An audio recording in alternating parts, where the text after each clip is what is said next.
I remember moving out of my parents' home, and as much as I was looking forward to this new adventure of life, of leaving high school and going into college, there was also another question that was happening, which is how do I relate to my family now that I no longer live under the same roof?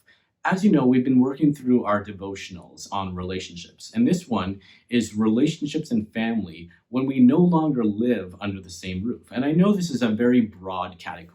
This can be everyone from college kids to grandparents to extended family to those visiting, and just different relationships of people who are visiting but no longer living under the same roof and under the same place.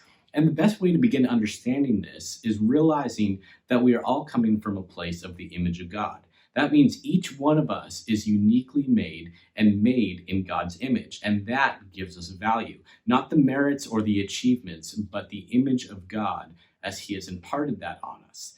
The second thing to begin understanding is how do we set boundaries? A boundary is saying, this is where I end and you begin. It's not about setting up a wall of defense. It's about setting up a boundary in which you understand how do we relate as people without harming each other. And so we're going to approach this from a couple do's and don'ts. And we're going to start with the don'ts. Is the first thing you don't want to do when relating to family, whether you're the visitor or visited upon, is that you don't want to make a second fiddle. A second fiddle is doing the opposite what Genesis 2:24 calls us to, which is in a nutshell saying leave and cleave, that you are going and making your own family. But what happens a lot is sometimes we end up making our immediate family a second fiddle because this other person has come. Either we're visiting somebody, and so our husband and our wife and children stop being as valuable and become second fiddles, or another person is visiting. So you disregard the people who are living in the home because you now have this other person here. So don't create second fiddles. Don't recreate the adolescent lifestyle. We are called to be children of God, not children. Children do not take accountability for their own actions.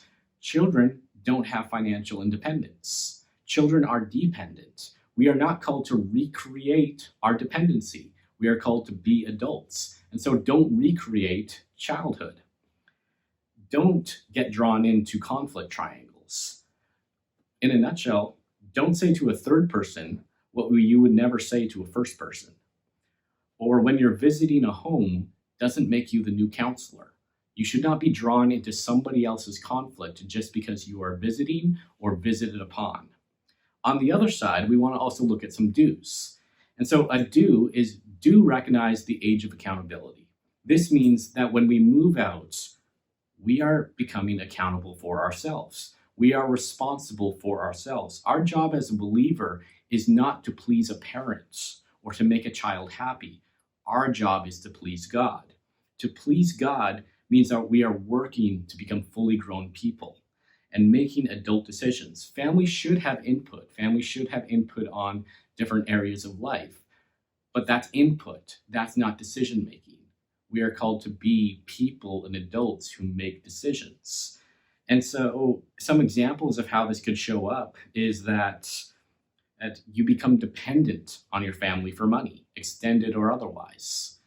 You marry or you rush into relationships because you're insecure about your relationship status. You decide to have children faster than you've decided because somebody else is putting pressure on you to make grandchildren. Solving your adult child's problem is not actually healthy. It's creating codependence and maybe injuring them in the long run. So do say yes to the good in your family, but also say no to the bad. Learn how to practice boundaries. Sometimes that solution with a family is to draw closer, to have more communication with each other. Other times it's recognizing time apart and becoming independent people. So another do is do recognize change. Realize that the child who's coming home, whether they're coming home from college or it's been years, is not the same child who left. They have had life experience. Things have changed. Recognizing this change as something that is natural, something that happens. We are all growing people, and sometimes this growth may not be aligned with where we want it to go. But realizing that this person has changed, whether good or bad, And it's especially difficult when the change was due to suffering or bad decisions, but we need to recognize that change has happened. And so, how we do that is do talk, pray, realize the experiences that have happened outside of the home as you two have now come back together. Do talk about the experiences that have happened. Do talk about what it means for change, what it means for new boundaries to be set. A realization that an unspoken expectation that you set on somebody else is an investment in a future conflict. And so, if you are the returner or the visitor, realize you are humbly stepping back into a place that may or may not be as familiar as it was. And that means some sacrifices may need to be made.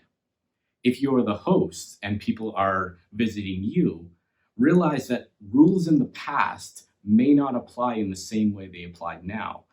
Once something was helpful, may now actually be a hindrance. And so some sacrifices need to be made. But finally, let's move into our final area.